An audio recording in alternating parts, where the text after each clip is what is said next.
The message to the corporate world is we can't keep driving just for the bottom line profit at the expense of the people, because it's the people that create the profit. But when they feel valued, their wall comes down, their cooperation and energy flood out. And what organization couldn't use more cooperation and energy? Because when we just are siloed and it's all about the bottom line, and it's all about right and wrong and win and lose and life and death, we're leaving 40, 50, 60% of a person's creativity out in the car in the parking lot. Let's make people matter again.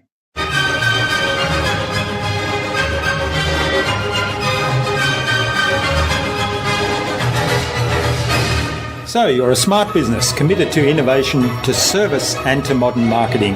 And you're asking, what's next? Wondering how you can become even more innovative.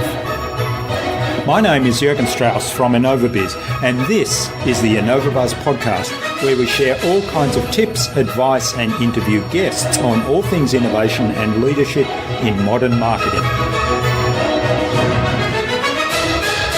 Hi innovators.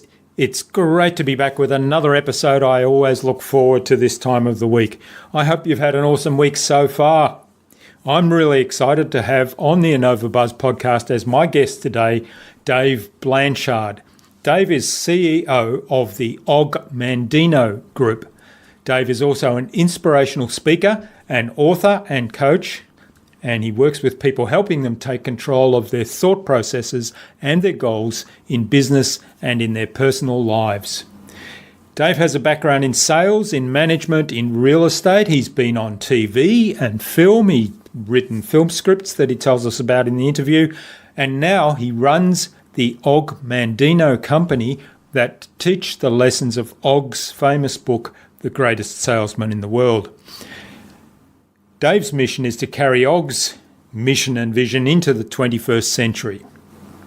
Today's episode is brought to you by the Transformational Marketing Hub, where between now and January the 15th, 2019, we are offering a complimentary marketing health check for your business.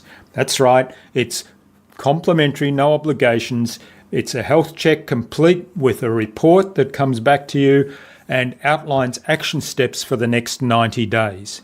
We'll assess the current health of your marketing specific to your 90-day plan and give you a report with the 3 key steps you can take to transform your marketing into an effective lead generation machine so that you can serve the people you care about much better.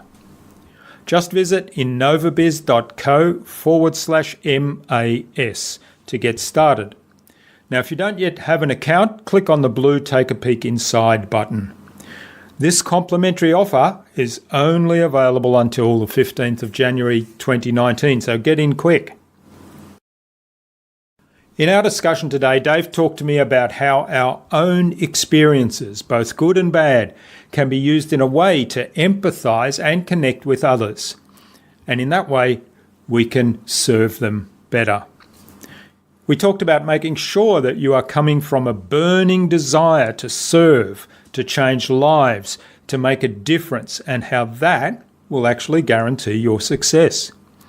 And we talked about how a filmmaking career led Dave to become the CEO of the Og Mandino company. Without further ado then, let's fly into the hive and get the buzz from Dave Blanchard.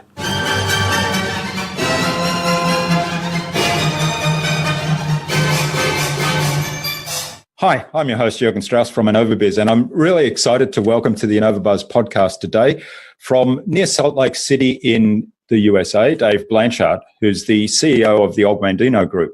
Dave is also an inspirational speaker, an author, a coach, and he works with people, helping them take control of their processes, their thought processes and their goals in business and also in their personal lives. So welcome to the InnovaBuzz podcast, Dave. It's a great privilege to have you here.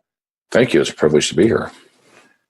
Dave has a background in sales, in management, in real estate, in TV and film, and he now runs the Og Mandino company that teaches the lessons from Og's famous book, The Greatest Salesman in the World, and also carrying on Og's mission. So his mission, Dave's mission, is to carry Og's mission into the 21st century. So I'm really looking forward to explore that and various facets of leadership and inspiration that are related to that. But before we start talking about all things leadership and inspiration, Dave, let's find out a bit more about you as a person. So as a young child, what did you want to do when you grew up? Or what did you want to be when you grew up? I wanted to be a professional football player. All right. And I dedicated a lot of my life. I was a good student. I had a scholarship offer at the Ivy League to Brown University, but I wanted to play football. Mm-hmm. And when I got into college football, I once wrote that every day a body part weakened and every week a body part failed. I was running out of body parts. And I remember the day I took my pads off for the last time. I'm in my dorm room and I went, I am not going to be a professional football player. Now what do I do? What do I do? That's what I wanted as a child. Yeah. So the reality of constant injuries and wear and tear kind of set you on a different path then? I'm 65, and it still takes about an hour in the morning in my gym at home to get my body loosened up so that I can get through the day. There's so many achy parts, but the lessons learned were so valuable. Yeah. Yeah. So where did you head after that experience with the, focusing all your energy and efforts on becoming a professional football player and then deciding that wasn't the path for you? Well, psychology. Mm-hmm. After school, I joined a financial organization called Penn Mutual. If anybody's familiar with Penn Mutual Life Insurance Company, I still wear the ring. I'm 23 years old. This is their highest order. I'm showing it to you on the screen. I know they won't be able to see it, but it's called the Royal Blue Ring. It's the highest club at Penn Mutual. 23. I made $150,000. That was 1976. Mm-hmm. I still wear this to remind me of what can be accomplished when you really put your mind to it. Financial services, specialized with doctors, found out they needed more than insurance. And before we knew it, we had the largest medical management consulting firm south of Los Angeles in San Diego. And that morphed into a real estate development firm. And then 1989 happened in the United States, in California. Market collapsed. Millions of dollars went through my fingers like water. You couldn't stop it. And when it was all over, I owed $1 million. I was the corporate guarantor of all the lines of credit. Mm-hmm. So I spent 10 years paying that back. And what did I do? Well, I had a hobby, and it was making films. Did one on child abuse prevention. Matter of fact, that particular film is in Australia, New Zealand, Canada, United States, 30,000 schools. And every U.S. military base worldwide, every defense services system worldwide. And I did one on teenage drinking and driving that played on the video network on television. I was in 30,000 school districts as well. And I thought, I think I'm just going to go in the film business. Mm-hmm. So I went in the film business, writing and directing TV commercials, wrote 5 feature film scripts, met the Mandino family, wrote a script for one of his books called The Christ Commission. And in 2000, when the rights to The Greatest Salesman came up, Betty called me. I was in New York shooting commercials for CNBC, and she said, Dave, the rights are not being renewed. I wanted to call you first. You want them? And I remember saying, Betty, is this a rhetorical question? Because I found Og in the darkest of dark nights, and he was like an old shoe. He just fit really well. And I said, Betty, I'll leave the film business. So I came home and left the film business. And we started the official Og Mandino company. In the last 18 years, we've just been changing lives. It's been a wonderful experience. So in a snapshot then, tell us what you do now and why. Well, the darkest night, I had $1 million life insurance policy and $1 million in debt. And the policy was getting ready to lapse. So you kind of get an idea where my mind might have been. And the sun came up the next morning. And I said, I long to cry to the God of my youth, but the God of my youth will not hear my cry. I must change my God or change my cry. Of course, it was my cry that needed to change. And I just made a promise that day. I said, show me how to dig out of this. Show me how to dig out of this, and I will spend the rest of my life helping other people do so. Well, the next 8 years were pretty thorough training. And if I were to capsulize it, to say, this is what it is. Well, my mission is healing torn bodies and torn minds. helping people find out their habits of thinking that are strengths, the habits of thinking that are sabotaging their life. Those habits of thinking are like a fully charged fire hose with a brass nozzle that's flopping all over and knocking stuff down. How to manage those things, because it all starts with our habits of thinking. So I've dedicated my life to helping people master their habits of thinking, healing torn bodies and torn minds. And there's a wonderful TED talk you gave where you talk about that experience, and you also talk about the baggage, or the sack, I think you term it, that we carry around on our shoulders, and you bring out this orb. And so maybe you can give us a bit of a snapshot of that, because I think there's a very powerful message in that. Well, I was in the care and keeping of a pedophile aged 3 through 5. That left some wounds. We all have wounds. I don't say that because it's bigger or better. It could be our 5th grade teacher said something to us that just devastated us. Whatever it is, we're carrying this stuff around in a big bag. It was a dream I had. It's called the Chicago Dream. Big bag we're dragging around behind us. And in the dream, I was asked to turn around, face the sack, empty the sack. And it was a stack of silver orbs with spikes on them. I was asked to pick up the most painful, which was that experience as a child. And I was asked a very interesting question.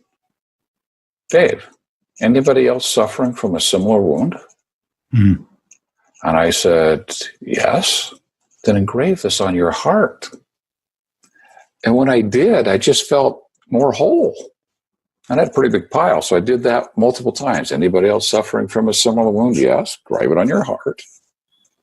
And then these words were spoken to me. Dave, your character was forged in the furnace of adversity. You know what pain feels like? I nodded my head, yes. Can you take it back? No. But you can choose to use it as a rich resource to better understand what somebody else is going through. And if you'll use it that way, there'll finally be purpose in that suffering, joy in your journey, and much needed healing in your soul. And there was somebody in the dream that I was approaching that I turned away from that had this experience. And I turned back and found that he was also dragging a big white muslin sack over his shoulder. And somehow I knew what was in it. For our audience, bottom line is this. We've all had experiences, painful experiences, but I discovered they are our greatest asset. They have uniquely prepared us to serve. If we use those experiences as a resource, not as a burden, like a victim, but as a resource, we will hear things nobody else hears. We will see things nobody else sees.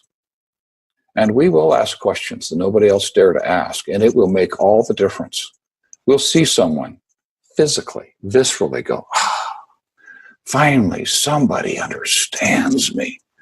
Down comes their wall of resistance, out pours their cooperation and energy, and we're the beneficiary. And we get to connect, bringing our life experiences with us, not as burdens, but as blessings. Yeah. I love that story. I love the way you present it, and there's such a powerful. I think there's a lot of powerful messages in there, but the key one for me is take the bad experiences that are on your mind and use them in a positive way, and use them as experiences to connect with others. Yes. We don't get to throw them away. That's People right. try, but they don't go away. But we can repurpose them. That's right. And I was speaking to Linda Ugolo, whose episode I think we published this week, about the fear of public speaking, and she had a similar philosophy around that. There's a train of thought that says, break through the fears, just face the fears and do it anyway. And her philosophy was very much embrace the fear and turn that negative voice in your head into your most powerful ally and your coach moving forward. So I think, that's a very consistent message here. Of course, this is a little bigger than just speaking in public. But it does ground one that if we have owned our life experience and we stand on a stage and our mission is to touch hearts and lift people, and there's a message we want so badly to share, please, how could we have any fear? This is not about us. The only anxiety we might be feeling is this getting into their heart? Yeah. So we're just paying attention, and we see somebody smile, and we see somebody cross their arms, and we just paying attention to the audience. And there's no fear. Yeah, that's great advice. And I love that you said it's not about us, because I think that's where a lot of the fear comes from. We're worried about whether our hair's in place, or whether we might say the wrong thing, or whether people might see that we're a bit nervous about appearing in front of them. All of that's about us. And as you say, you're there to serve the audience. And if you have that mindset, it totally changes things. We'd be less concerned about what people think about us if we knew how little they actually do. Yeah. They were in their own world thinking about themselves, and we show up in their world. Yeah. We're the coolest person on the planet. Yeah, it's good when you put it that way, to remind people of it. Okay, now I know that you mentioned that you've done quite a bit of work in TV and so on, and part of that is getting a message out there that you're doing so well. You're speaking there in that TED Talk. It's such a powerful message. What would be your advice to our audience? A lot of them are looking to get a message out into the world and perhaps finding it a little frustrating.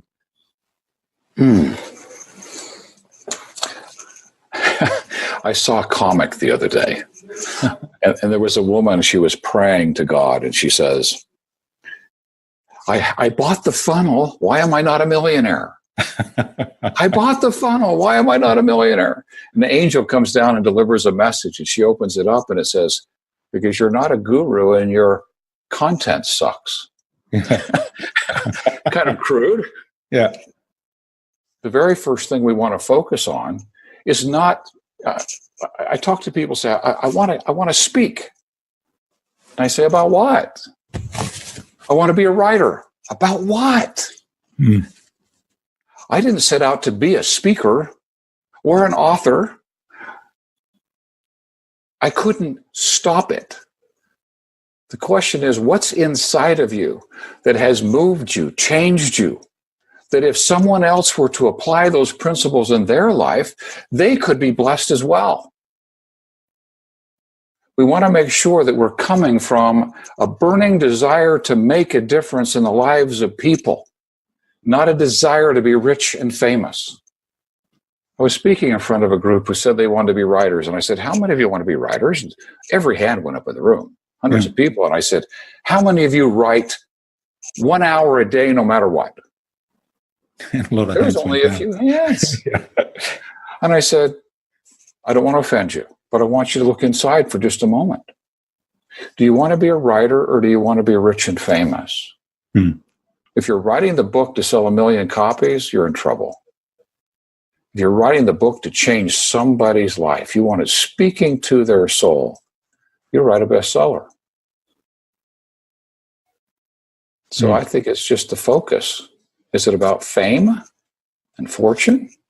Or is it about changing lives, making it different, lifting, building? So those who are listening who want to do this, I'm hoping that you're coming from a burning desire to make a difference, to leave what I call a footprint on this planet, a legacy, something that matters, something that changed lives, and write from that space, speak from that space. You won't have trouble getting stages. You won't have trouble writing books or selling them. That's just a marketing function. It's when we try to do that without substance. Yeah, well, there's so much gold in that advice, and a lot of there is, unfortunately, it's become so easy to publish information with the internet these days and self-publish books. And one, well, that's not unfortunate, but one of the unfortunate consequences of that is that there is so much stuff there that lacks substance, and perhaps the motivation is not to help others or serve others. So great advice there. Now we were chatting. And we don't want to make that assumption that's the case. I just ask people to be introspective about what their desire is. What's their secret desire, their real intention? That's all. Just take a look at that. And you mentioned the example of the writers and people, a lot of the people that said they wanted to be writers, then not saying that they wrote every day. So to look at yourself and your habits in terms of what do I do every day, and if I don't write every day, do I really want to be a writer? That kind of speaks a little bit to the underlying motivations, doesn't it? It does. So when you write every morning, and when I'm writing a book, it's 4 a.m. to 8 a.m. That's the only time I've got available. Try to go to bed a little bit earlier, so get at least 4 or 5 hours of sleep, but from 4 a.m. to 8 a.m. And that is really a wonderful time of the day, by the way. Just downloads of information. But some mornings are just as dry as a desert. And it's like, if I wasted my 4 hours today, and 2 days later, you find out that some little nugget that came during that period of time becomes the catalyst for an entire chapter in a book. So no day is ever wasted. If we want to be inspired and write things that are inspiring, we write every day. We just discipline ourselves to be there. And it's got to be for a long enough period of time that it's not creativity on demand. It's long enough to be there, to meditate, to ponder, to be still, to listen. Those are all part of writing. Yeah.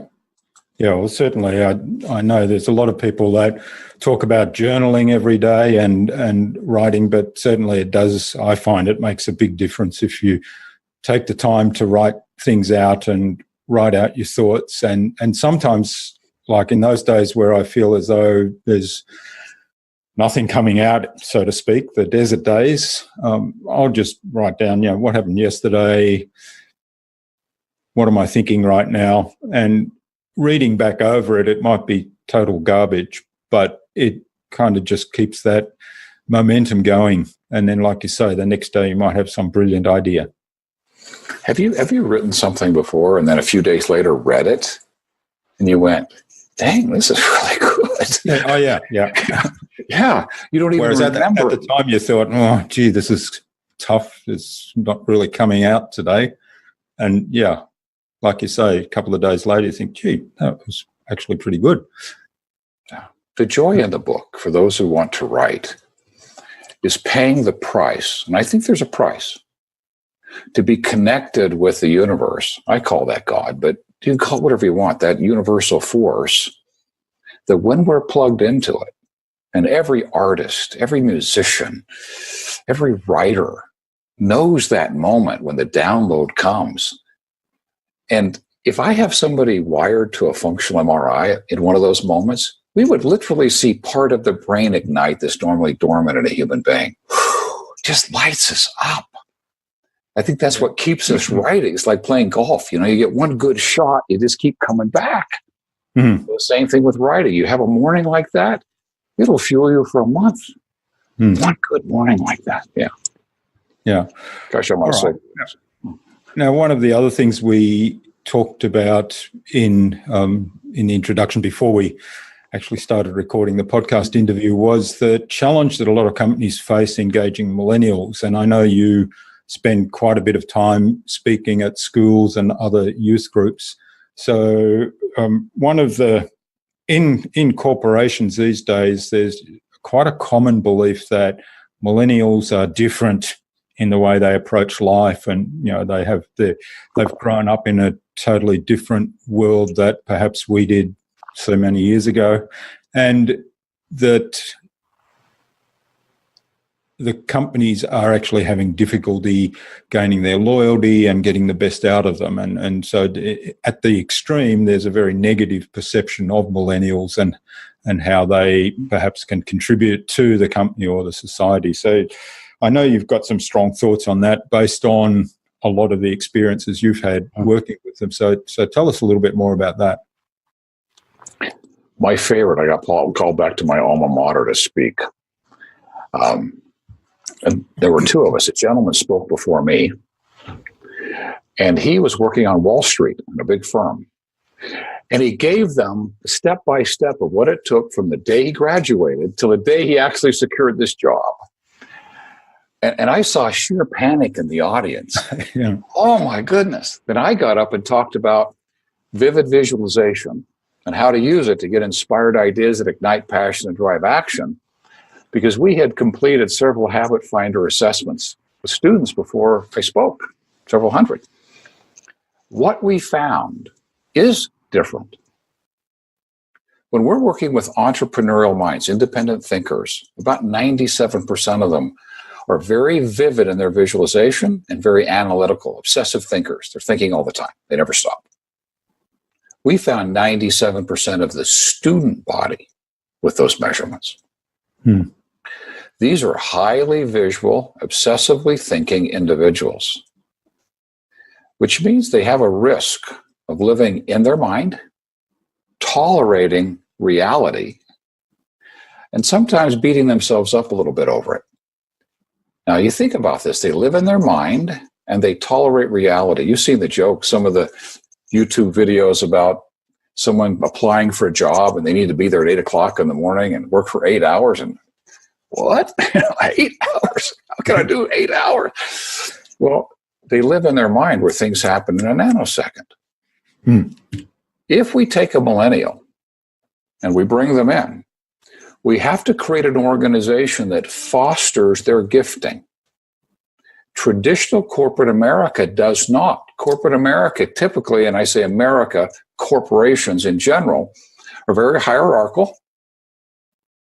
You have a manager, they got to a new position, they pee in the four corners and lift up the ladder and claim the department, and now they're going to direct. You do this, you do this, you do this, you do this. Millennials are not order takers. Yeah.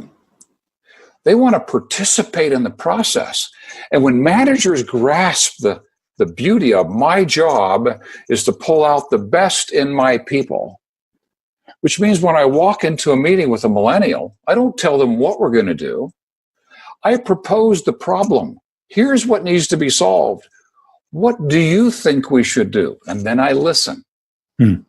I find good in their idea because what I know is that their idea is attached to their self-esteem. So I really have to look for the good. What I like best about that idea is this. Write it down on the board. Turn to the next millennial. What do you think we should do? I think we ought to do that. Turn to the first one. What do you like about that idea? What do you like about that idea? And pretty soon there's a collaborative brainstorm, and we're in the place where they live, in their very creative minds, pulling out the best of ideas. And when we're done, the manager simply says, gosh, the only thing I would add to that is this. What do you think of that? To which they'll say, great. And they'll incorporate the manager's idea in with their idea. When the idea is finalized, who wants to do this piece? Me. Who wants to do this piece? Me. We're not pushing a rope any longer with mandated, structured time. We've got creative people with ownership in an idea, executing it with excitement. That's how we engage millennials. And most corporations are not designed to pull the best out of their people. They're designed to dictate, direct, go do, report, come back. We're asking them to participate in the one place they hate the most, which is the present. They want to get inside their head. Yeah. Yeah, well, that's there's a lot of great advice in that. And my own experience is that millennials, and I found an article, and I can't remember the details now, but it was from the 1960s, and it listed all the things that the management generation of the time, if you like, were complaining about the youth of the day. And it was essentially the same thing. And the article then went on to compare the youth of the 60s with millennial generation and said really nothing much has changed except the external environment to some degree. So that, yes, we've got the technology, and yesterday's millennials are much more savvy in that technology, and therefore there's implications from that, but at the core of it, at their behaviour level and at their belief level, the youth want to be involved. They want to be contributing. So, they want to be contributing, and they want to make profit with a purpose. Yeah, they're looking for meaning. They don't want to just make profit. They're looking for meaning. They're looking for something that's substantive in this process. So they want to add to it, make it substantive, go do something that matters. You keep them engaged in that piece, and you'll have a loyal person. Because we're honoring their gifting. Yeah, that's great advice. And of course, it comes back to what you were talking about earlier about building that empathetic connection with other people. Yes. Based on your own experience and your own knowledge. And that's not their gifting, by the way. They'll sit in the back seat of a car and text with each other. Yeah. But they're just not interpersonal connectors. But they're very creative, analytical, visual thinkers. Now, you made brief mention there of the habits finder, and I think it's worth exploring that and certainly the principles behind that a little bit more. I know I had a look at it and went through and did the exercise myself the other day. So tell us a little bit about the habit finder and what the principles are behind that. Certainly. When I took over as the CEO of the Og Mandino companies, first thing, we have to find measurement. You can measure it, you can improve it. We founded the University of Tennessee. It's a formal mathematical science that employs Cantor's transfinite calculus to measure our intrinsic, extrinsic, systemic thought. Nobody needs to remember that, except for we think in those three dimensions. So when someone takes the habit finder, we're not asking them to answer questions. We're asking them to rank words or phrases. Each word or phrase is a mathematical symbol. And they put them in the order in which they think they should be in. Math is totally objective. There is a hierarchy. No one's going to argue it. No mathematician argues the mathematical hierarchy. The words or phrases have been scientifically validated to represent those and have passed EEOC certification. So someone ranks them. We compare how a person ranks them with the hierarchy, and we know where their habits of thinking will support them and where their habits of thinking might create some challenges. So we can finally get below the level of personality and aptitude and behavior and get to the habits of thinking that are driving all of that. We finally know. And in 15 minutes, you know how short it takes. It's like, how did you know all of this from this simple process? Well, that was an Aleph index 1 to the power of an Aleph index 1. That was an Aleph index 0 to, it's all mathematics. It's how you think. And here are the risks in thinking that way. Is this serving you? And most importantly, in the measurements of the habit finder, you'll find a bar with a green in the middle, and it can go to the left or right. You're the green. You're the green. When we're on our best behavior, being our very best self, conscious, alert, the book I wrote, The Observer's Chair. We're sitting in the observer's chair, practicing metacognition, which is the ability to reflect on our own thinking and to make choices. We're in control of our life. When one of those habits of thinking wants us to get out of this chair, go sit in that chair over there, have a chain wrapped around us and duct tape put over our mouth, and it speaks for us, what happens? Oh my goodness. My wife gets angry with me, or this happens at work, or, is that serving you? No. Why don't we stay over here? Let's get you in the observer's chair sooner, stay here longer. Let's develop a new habit of thinking so that habit over there doesn't keep distracting you and impacting your efforts to succeed. We finally know the very elements that are driving success or failure. Habits of thinking. We measure them. That's the habit finder. Simple name, habitfinder.com. And it's free right now. We let everybody take it. Not only can they take it, they get the full 45-page report. There's no moment in the process where we stop and say, okay, if you want the rest of it, you got to pay $29.95. That may happen eventually. But right now, we want everybody to have this. Because with that, we can show them that we can get to the real issues. Then if they want us to help them, we'll share with them what we can do. Yeah. We want everybody to take a habit finder. Yeah, it's quite an insightful tool, I thought. And you were mentioning to me also at the beginning that you've taken that a level further in terms of how then to communicate with those people once you've identified the habits and the patterns of behavior that are underlying those. We do a lot of group coaching and individual coaching. And we have a live coaching session every Tuesday at noon Mountain Time, the United States Mountain Time. It's all live. But some people can't afford to coach in a group or individually. It's quite an investment. So we're creating a new program that'll be out the first quarter of next year called Habit Slayer. Tagline is conquering the enemy that never sleeps. That's our habits of thinking. Yeah. It makes us act in ways we do not know, Og Mandino says. And the marketing piece that goes with it says, if you're tired of looking at the castle and never sleeping in it, this program's for you. So that Habit Slayer is going to be out as a program. So take your habit finder, and then we'll stay in touch with you and let you know when that's going to be available. Then we're taking it one step further in the first half of next year. Amazon, Facebook, Google, all analytics companies. Great analytics, buying preferences, etc. So imagine being able to know how your customer thinks. The real habits of thinking. Because we now have a dashboard. The 100,000 people have taken the assessment. We crunched all that data into a dashboard. We know how our people think. We know where their strengths and challenges are, so we can serve them even more effectively. First half of next year, we're going to start doing that with other companies. They get to offer to their database Habit Slayer. Then the data that comes back will be in a dashboard that will help them know how to better serve their people. We're very excited about becoming the ultimate analytics company.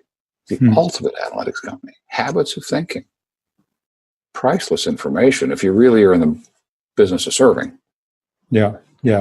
I was quite excited when I heard about that, because I think the potential for using that information for good is enormous. And like you say, the habits and aspirations and dreams that people have, the habits kind of underpin that, but also get in the way in some cases when they're not serving them. So, yeah, putting that data at your fingertips really helps you serve them much better.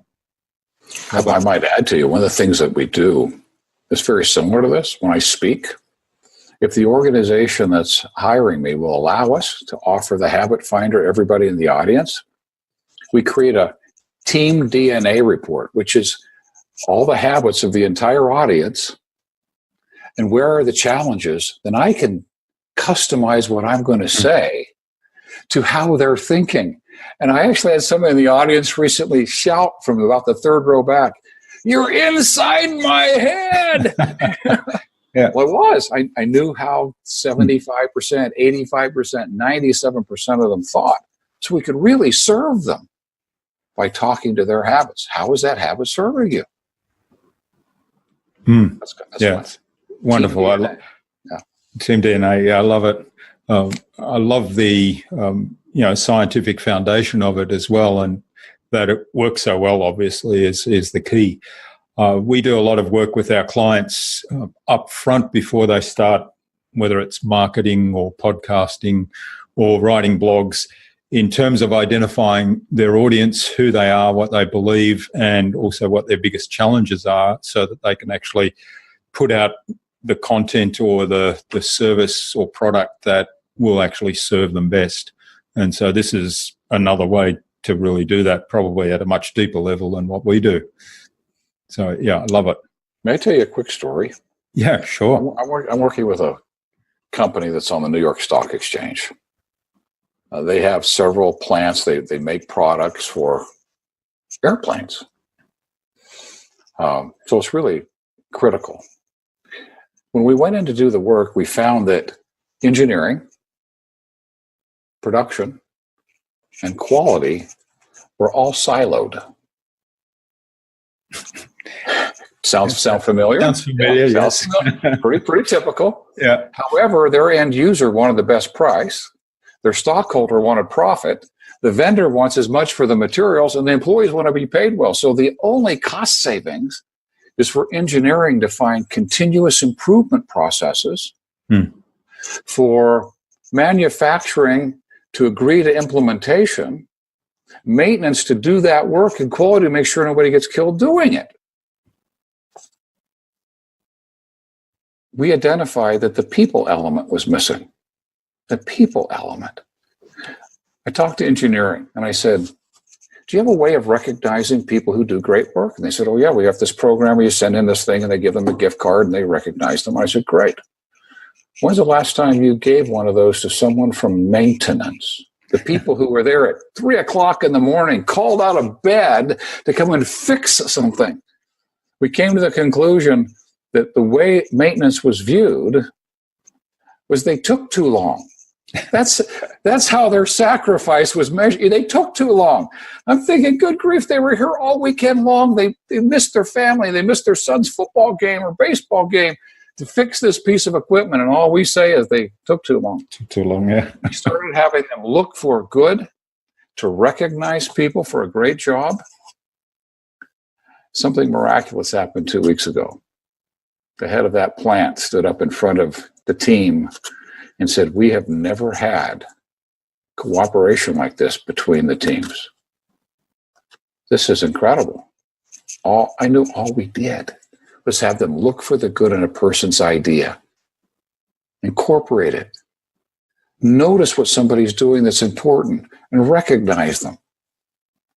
The message to the corporate world is, we can't keep driving just for the bottom line profit at the expense of the people, because it's the people that create the profit. And when they feel valued, their wall comes down, their cooperation and energy flood out. And what organization couldn't use more cooperation and energy? Because when we just are siloed and it's all about the bottom line and it's all about right and wrong and win and lose and life and death, we're leaving 40, 50, 60% of a person's creativity out in the car in the parking lot. Let's make people matter again. Too many CFOs, the bean counters, ended up running the companies. No offense, CFOs. You're the numbers guys. Bring the people back. They matter. And when they feel like they matter, they'll take bullets for you. Yeah, very important message there. And having spent a lot of years in the corporate world, I certainly saw a lot of that behavior. And like you say, the best results were when you got the people on board and people were engaged. I said silo, and the audience couldn't see because I'm watching you on video conferencing, and you had this giant smile on your face, like, "Oh man, I know that place. Oh, we got to talk to each other." Yeah, that's right. Exactly.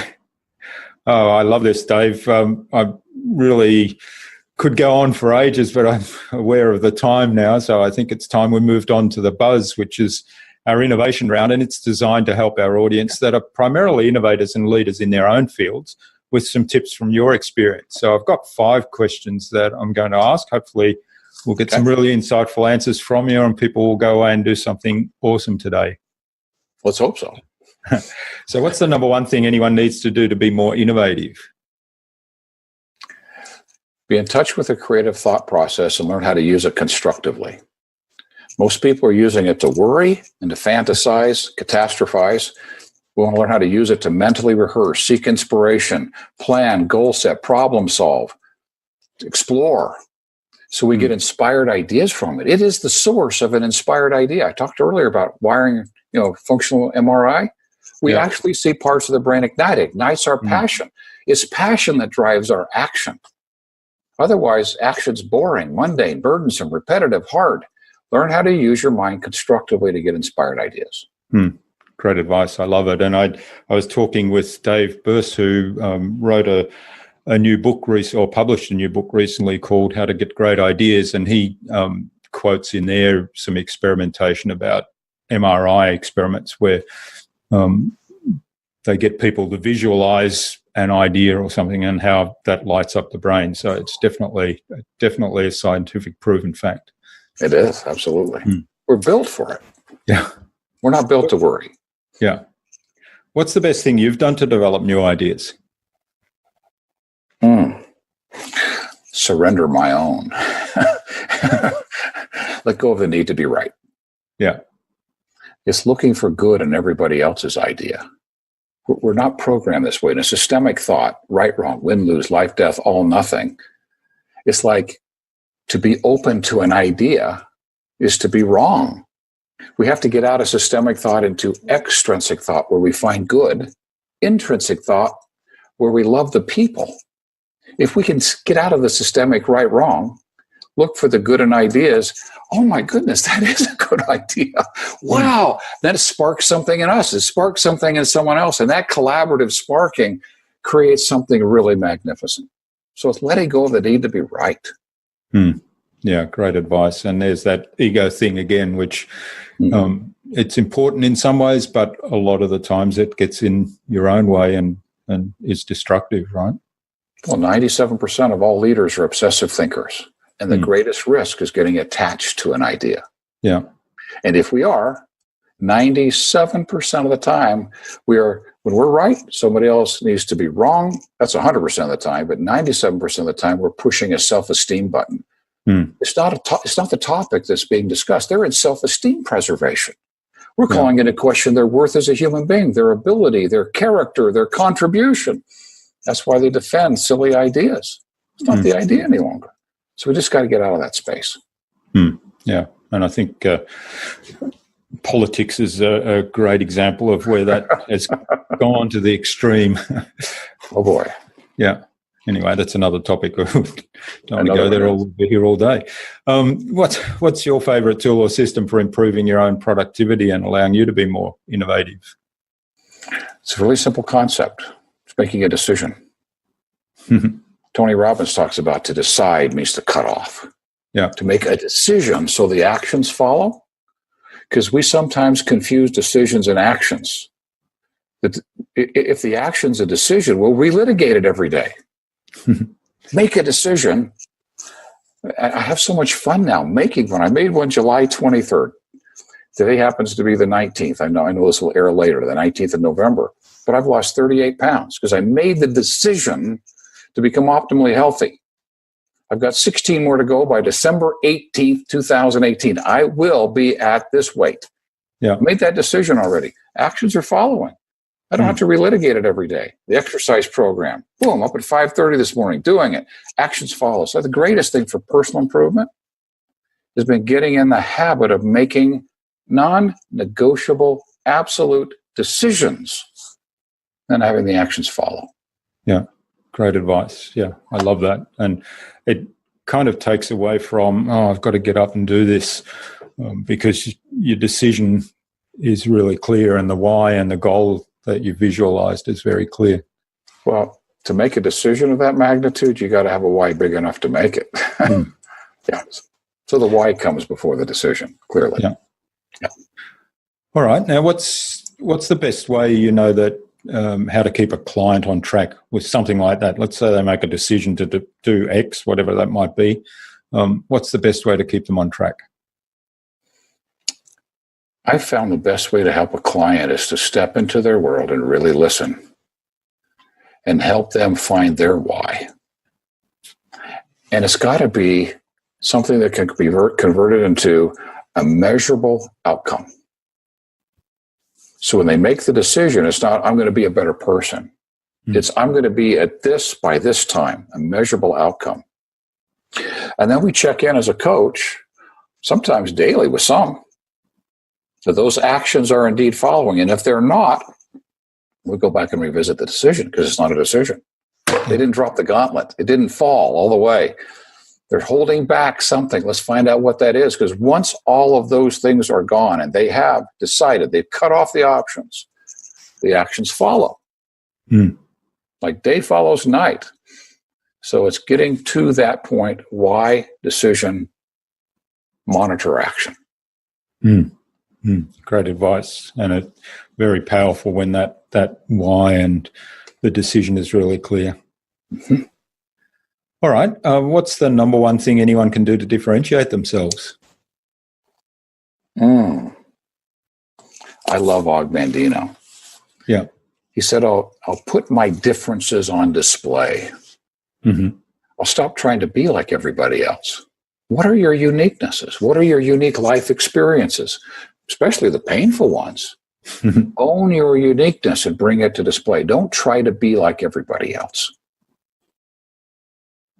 That's great advice. That's your gift. Yeah.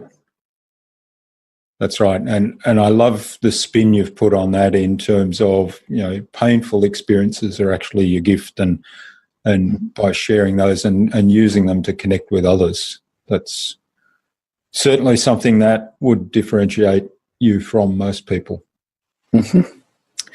All right. This has been absolutely fabulous, Dave. Where can people get in touch with you, and thank you for what you've shared today, and maybe have a look at the Habits Finder?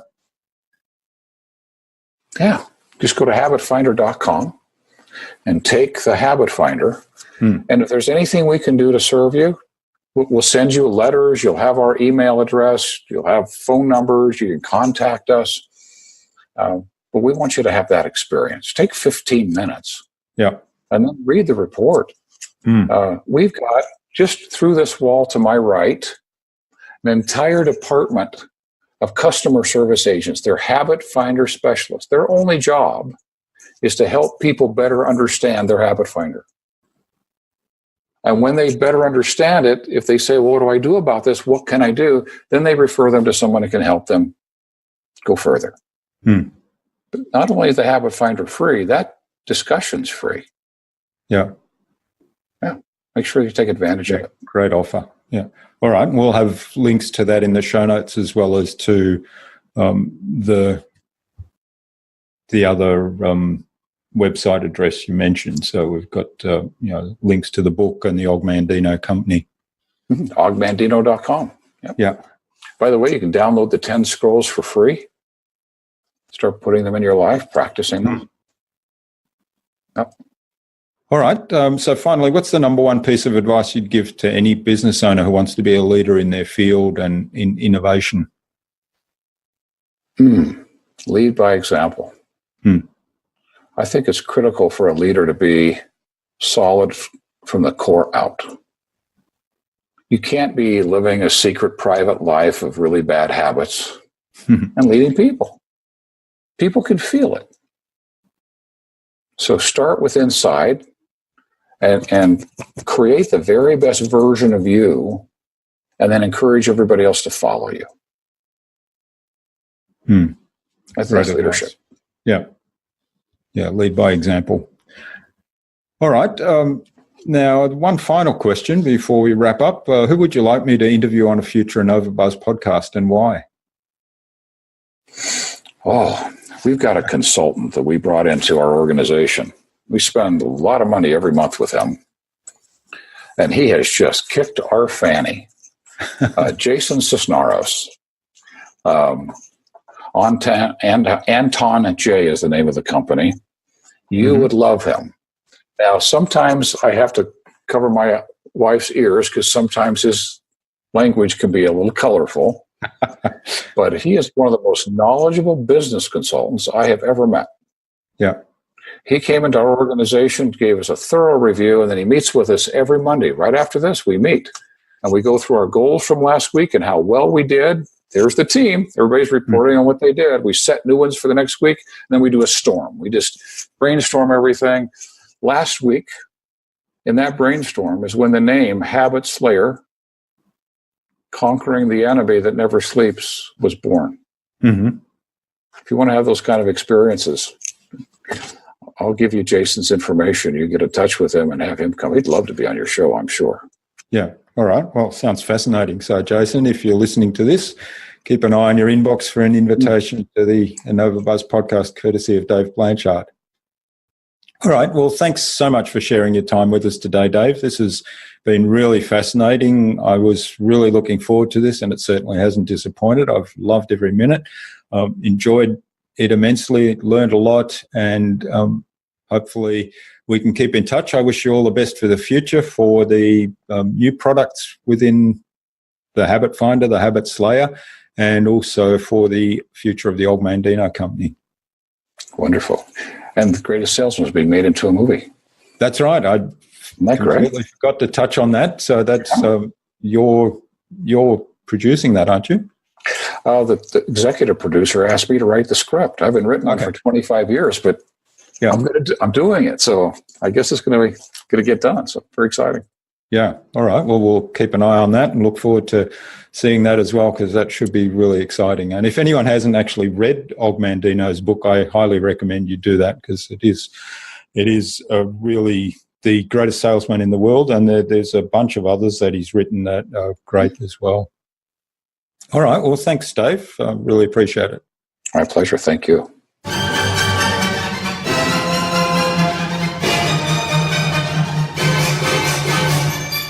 I certainly hope you enjoyed that inspiring conversation with Dave and, like me, appreciate his generosity in sharing his experience so openly and transparently with us.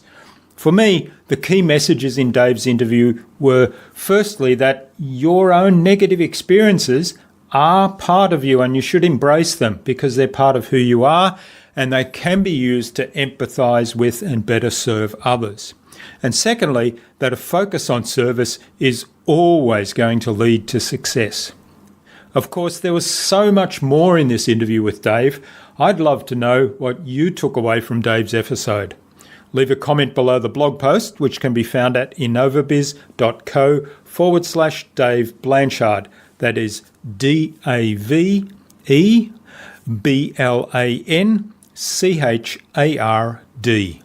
DAVEBlanchard. All lowercase, all one word, innovabiz.co/Dave Blanchard. You'll also find contact information for getting in touch with Dave there, as well as links to the Og Mandino website and the Habits Finder that we spoke about. Dave suggested I interviewed Jason Cisneros, entrepreneur, speaker and business architect, on a future InnovaBuzz podcast. So Jason, keep an eye on your inbox for an invitation from us to the InnovaBuzz podcast, courtesy of Dave Blanchard. Remember to visit innovabiz.co/MAS to access the complimentary marketing health check for your business. Remember that this offer is only available until the 15th of January 2019, so we're using our quiet period to actually help our podcast audience with this complimentary offer. And as of the 15th of January, we probably won't have the resources to do it on an ongoing basis. So hurry up, get over to innovabiz.co/MAS now and jump on to that complimentary marketing health check. Stay connected. Head on over to iTunes or Stitcher or Pocket Casts and subscribe to the InnovaBuzz podcast so you make sure you'll never miss another episode. We'd also love you to leave us a review because what you think matters. Take some of the ideas you've heard today and apply them in your business. Any thoughts, ideas, suggestions or questions, share them in the comments below the blog post. And remember, if you want to get better marketing results than you ever have, join our fantastic LinkedIn community at the Transformational Marketing Academy. All you have to do is go to innovabiz.co/TMAC. It's free to join. Hope to see you there soon. Until next time, I'm Jürgen Strauss from InnovaBiz. Remember to be awesome and keep innovating.